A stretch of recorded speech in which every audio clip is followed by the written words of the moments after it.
How to transcribe a voice recording on iPhone. To get started, first of all go ahead and open up the Voice Memos application on your phone. The Voice Memos app is a built-in tool for recording audio. It allows for quick and easy recording, editing, and sharing of voice memos. Recordings can be edited, renamed, and shared via various methods like email or messaging. You are now in the All Recordings page where you can view all your recordings. From here, tap on the recording you want to transcribe. Then, tap on the icon at the bottom left corner of the recording. Once you're here, go to the bottom left corner and tap on the transcribe icon. As you can see, the words in this voice memo are now being converted into written text.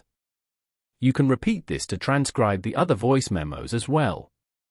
Following these steps, you can easily transcribe a voice recording on iPhone.